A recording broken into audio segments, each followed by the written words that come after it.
Hey GrantMe viewers, welcome to GrantMe Reviews, where we talk all about scholarships, we talk all about admissions, and we give you the tips and tricks to help you reach your goals. Make sure you like, subscribe so we can make some more, and without further ado, enjoy the video!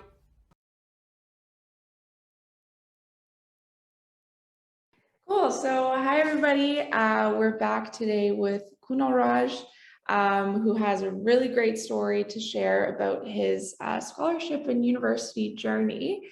And you'll get to learn all about what he's learned, what he's accomplished, and what he hopes to do in the future. So maybe we can get started, and you can just introduce yourself. Hi, my name is Kunal. I'm from Brampton, Ontario. Uh, I've I've been with GrantMe now for about a year and a half. I'd say I joined sometime in grade 11, and I spent a good chunk of grade 11 just trying to learn how to write scholarship applications. And I wrote some pretty horrible essays to begin with, but I think that time starting off earlier as opposed to right at the beginning of grade 12 was actually pretty helpful to me. And I guess that's a little bit of my history with GrantMe, and yeah, that's a little bit about me. Awesome. And what have you achieved in this last year in terms of university and scholarships? So I applied to I applied to a lot of business programs in Canada. Five of them being just business, with the sixth being a comp sci and BBA double degree at the University of Waterloo, which is the only one I'm waiting to hear back from still. And I decided still to already to commit to Western University for econ for the first 2 years, as well as Ivy AEO status to attend Ivy Business School. And in terms of my scholarship winnings, a lot of them came from entrance scholarships, specifically with the two largest being the Western National Scholarship or the President's Entrance Scholarship worth $50,000, as well as the President's Entrance Scholarship from York University valued at $21,600. So in total, with a variety of different entrance scholarships, my scholarship winnings come out to $111,100. Wow. And I did, and while it took while it took a lot of work, um, I'd say that it was a very valuable experience overall. And another part of my scholarship kind of journey was being recognized as a semi-finalist for the Loran Scholarship. Wow. There, it was the official numbers, I think, were top 335 or something like that across, I think, almost 6,000 applicants this year. I got interviewed by a panel of, each a judge individually and then by a panel of judges. Unfortunately, I didn't make it to the finalist stage, but I still think, I'm still very proud of myself for being able to make it to that semifinalist stage. And I think that was my first real big scholarship victory. And I think having those essays, especially because the Loran was done a lot earlier than any other scholarship essay, as well as because of the fact that it was done before January 13th when all my supplementary applications were due. I think having that experience was really important because I could take some of those paragraphs and those essays that I wrote and kind of transform them a little bit and put them into all of my admissions. And I think sitting down and spending those additional hours with the Loran saved me a lot of time when it came to not only Western National, but when it came to all my admissions essays as well. Yeah. Well, congratulations. That is a long list of accomplishments. That's amazing. Yeah, that is so incredible. And it sounds like you're feeling really grateful for the work that you kind of put in to prepare for that. So I'm just wondering, I'd love to hear your process on that. How did you kind of go from being in grade 11 and getting started to where you are right now in terms of your applications and maybe what you've learned along the way? Right. So I guess I'll start with why I got interested in all of this to begin with. I guess it's kind of a funny story. I was on Snapchat and then I got the GrantMe advertisement. I thought, because it said, it was a free consultation. And so I thought I might as well click on it. I've got nothing to lose. So then I filled out the survey and then I spoke with Hamza. My parents and I spoke with Hamza that day on Zoom. And we talked a lot about the previous winners. I remember specifically talking about Ari, I think that's how you pronounce his name. Yes. And Leighton, as well as Hamza's own scholarship victories. And I saw that the service would be of potentially great use to me. And so while at first it was a difficult decision because there, of course there was a price tag associated with it, I'm so glad I did make that decision. I spoke with my parents and After that happened, honestly, at the beginning of, or when I got into this in grade 11, I kind of didn't really have a strategy as to what I'm going to apply to and how I'm going to apply to it, especially because like you'll notice that in grade 12, the amount of scholarships available, like even just on the GrantMe database, of course, there's hundreds of scholarships outside of that as well that haven't been filtered in yet. Just on that, there are millions of dollars of scholarships. Whereas in grade 11, I think I had 96,000 or 100 and something thousand available. Like you tell, it's multiplied by 10, 20, how much money there's actually available the minute, not that you turn 18, but the minute grade 11 finishes and you move into grade 12. Yeah. But because I didn't really have a strategy in grade 11, I just kind of applied to everything. I used a very generic structure. And I think, honestly, I think applying to everything was pretty helpful because it gave me a lot of experience with writing, and plus it gave me exposure to so many different editors. Mm. I must have burned through at least like 15 different editors in grade 11 alone. Yeah. Especially because I would keep sending them back 4, 5, 6 rounds of edits, however many I need to give me. And so I think, I guess I took a little bit of each person's feedback, not only on those, but I think I kind of internalized it to learn that maybe X said that I should focus more on an impact point, whereas Y said I should focus more on my personal role in it or my personal development that I gained throughout doing some initiative, right? And I think overall that was really helpful going into grade 12. Now, what I didn't expect is how much higher the workload would be in grade 12 for me, because I thought that the courses I had taken were easier. Turns out they weren't. It was a harsh reality. And so I think I lost a lot of time that I would have otherwise used towards scholarship applications that I spent, so many hours in grade 11 doing. So I decided that if I'm not going to have the time, I might as well put it towards something that has high reward. So what I did instead is I did some more research into the top scholarships, like the highest valued ones. So the ones that applied to me specifically, there's of course the Loran, there's the TD, and there's the Schulich Leader Scholarship, as well as the Western National Scholarship. And I kind of weighed out my options into seeing, how much time would this take? And then based on my own list of experiences, how likely I thought it would be for me to win any given scholarship. So for instance, I knew that because I kind of throughout my entire high school career decided to get involved in as many things as possible. And I figured that the Loran is something that, it's got 5, 6 essays, something like that, where it asks you to talk about multiple experiences. And I thought that would be the best way for me to really show who I am, as opposed to something like the TD, which asked for one essay alone. That was 600 words for one initiative. And I know that some people would have been more comfortable doing something like that. But I knew that for me, my personality is more shown through everything I've done as opposed to any one given initiative. And I thought that's where I would fit best. In fact, it was like I was so, I guess, kind of strapped for time at the beginning of this year that I didn't even have the chance to apply to the TD. The intention was I'd apply to the Loran and then go to the TD.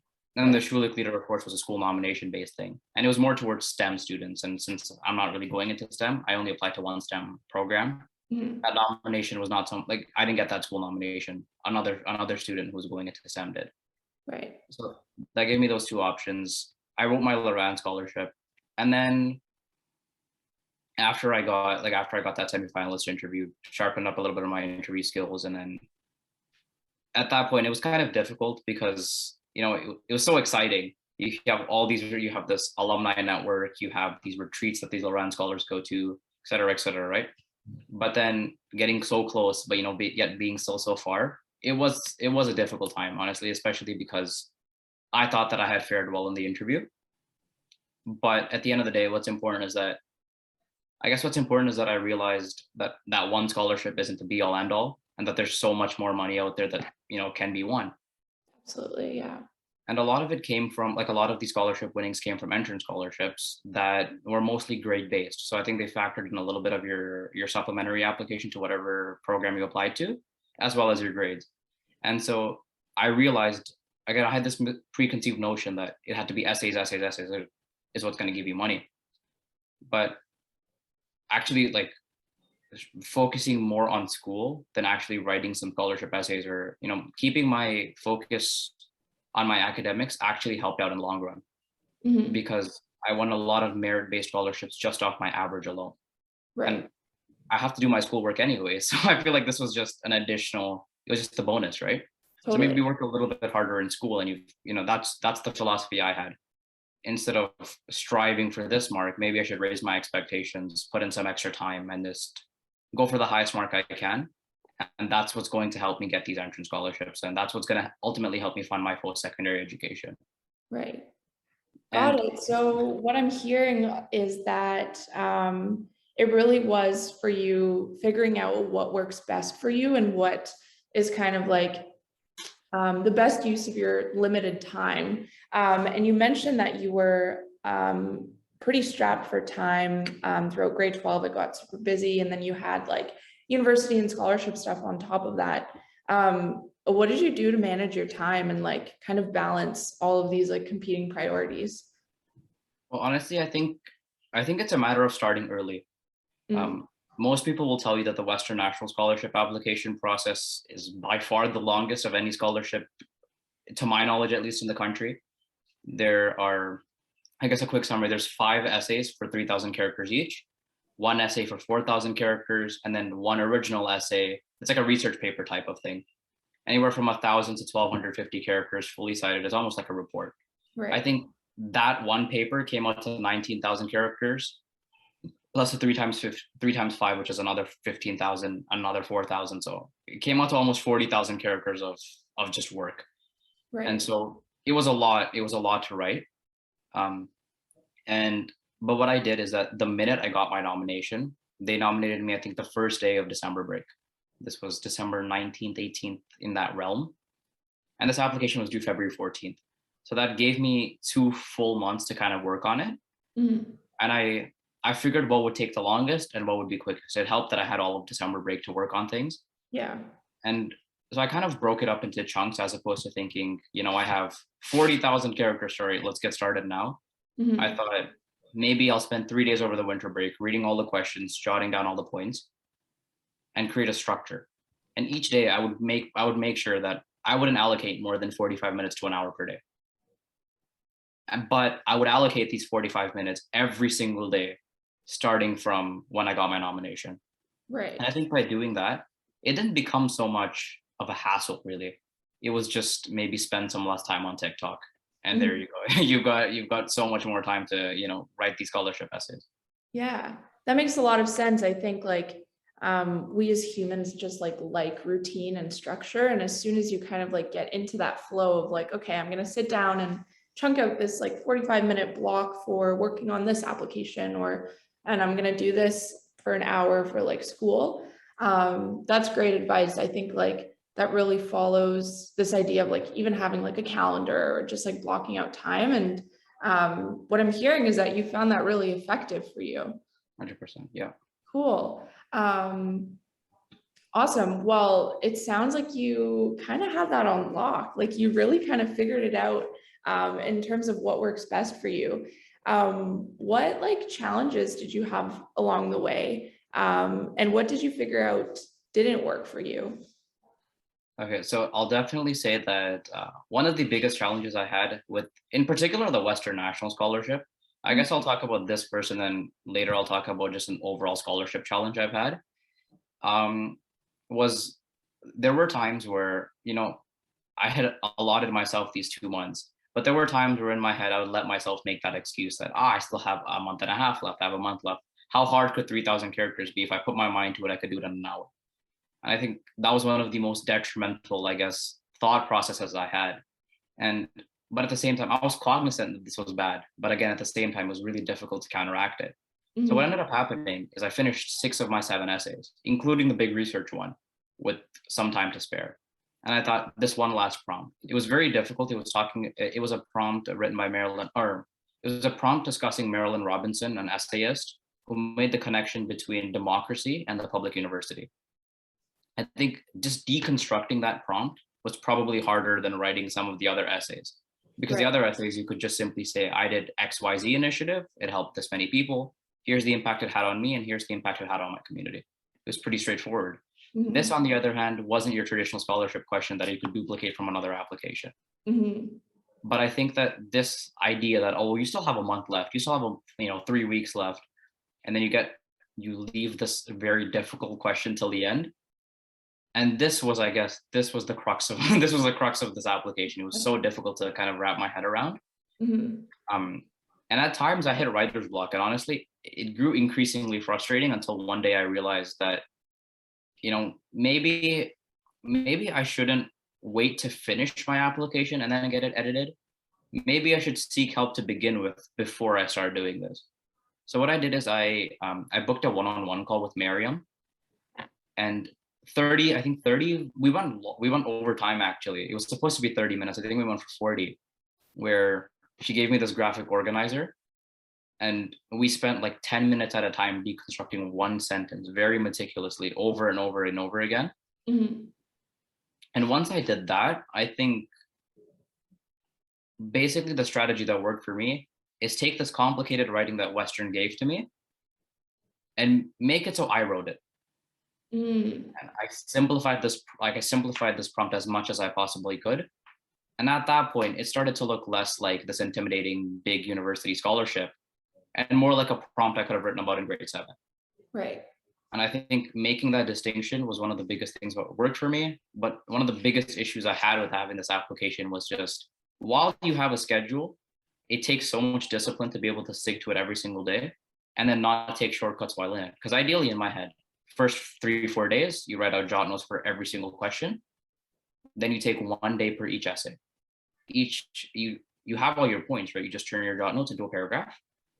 And then you take maybe 3 more days, edit all of your things by yourself, give it in for editing, go back and forth with the editors for however many rounds you need, and there you go, you grab your application. That was, a pretty straightforward schedule in my head. It worked perfectly to plan, except for question 7, or not, the 7th question. I think it's question 5, whatever it was on the application. Mhm. But I think that keeping that discipline consistent the entire time was one of the key points. And I guess sometimes it is good to give yourself the benefit of the doubt, but sometimes, if you've made a plan, you got to stick to it till the very end. And that's what's really going to work out for you in the future. That's awesome. It's great to hear kind of like where you started and how you traveled through this like whole learning process of kind of figuring this out. Now I kind of want to flash forward to the future.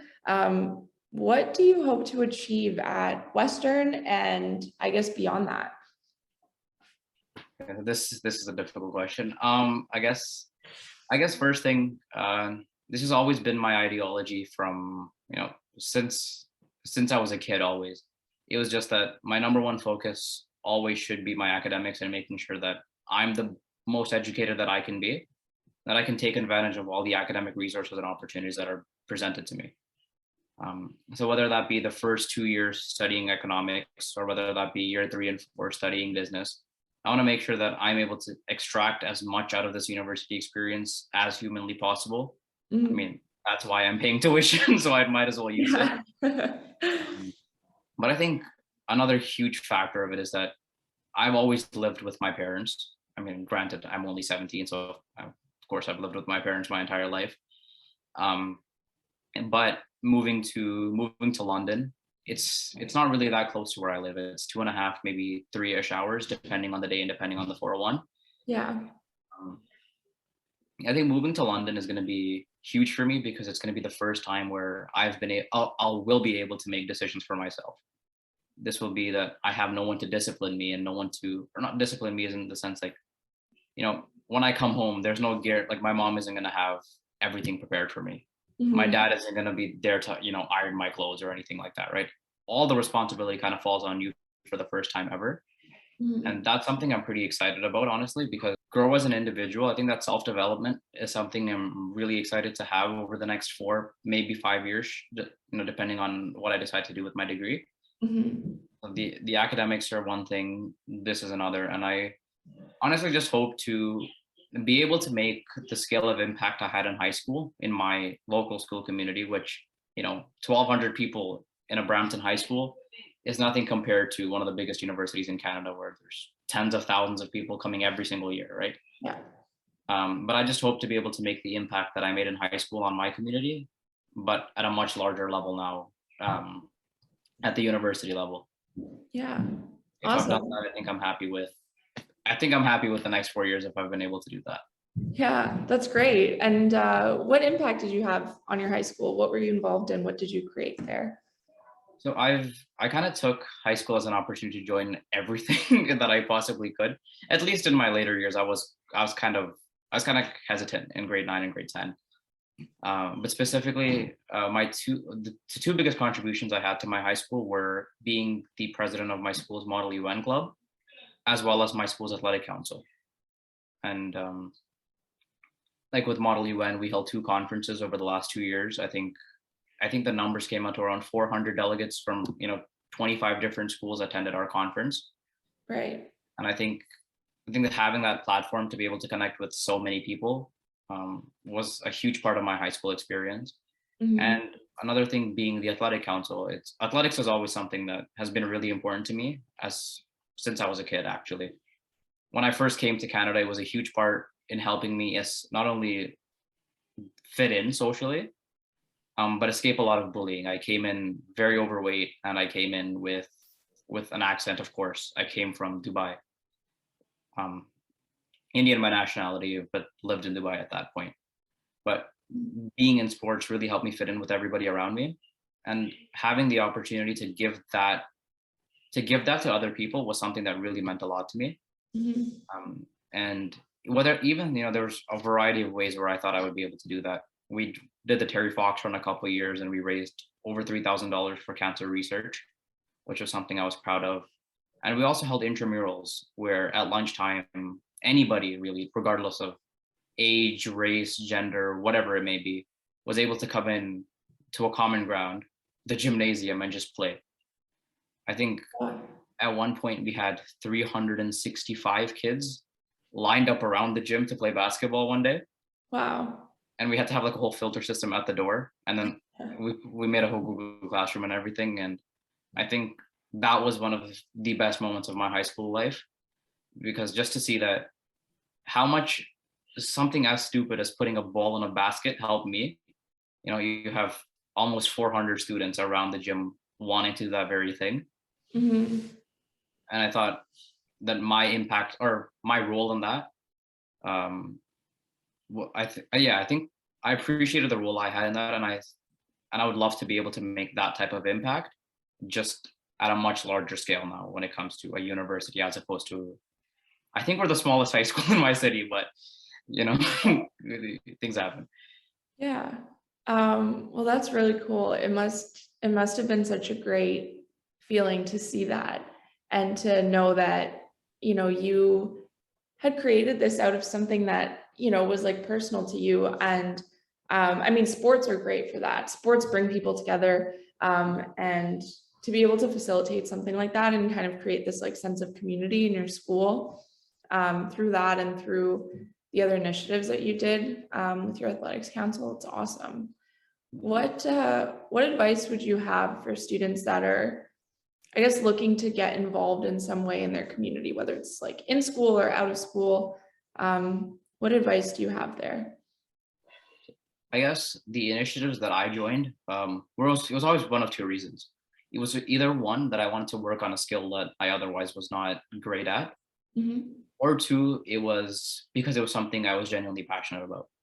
So Mhm. in grade 9, even when I was a little hesitant to join clubs, I joined at the athletic council, not as an executive, but just as a general member. I think that application was just one question, 200 words. What do you want to do? Literally, that's all the question was. Mhm. Um, but I knew that if I joined it, I knew that I would have at least some sense of fulfillment. Even if I wasn't doing all that much, I thought that having the ability or having the platform to be able to make a change was important. And I mean, you can never really go wrong with being able to run a pep rally, or you can never really go wrong with having early access to the gym to play volleyball. So I Mhm. think that was one of my key motivations to join something like that, where I knew that completely it was something I'd be passionate about. And joining an extracurricular then wouldn't feel like a chore as much as it would feel like I'm just going to go play sports Mhm. while getting some resume experience for it. You can never really go wrong. Yeah. And on the other hand, when comes to something about skill development, Model UN was something that was huge in helping me with my public speaking. Um, I guess when I joined, it was a little difficult because I didn't really know how to be professional. I was, I was in grade 10 and I had never really been taught formal debate ever. But then you get thrown into this room filled with grade 12s that have been doing this since they were in grade 6. They're going to be 10 times better than you.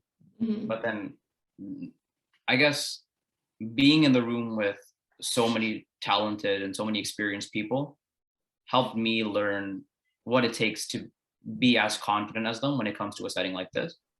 And I think, again, learning how to debate has not only been a useful tool in Model UN, but in my classrooms as well.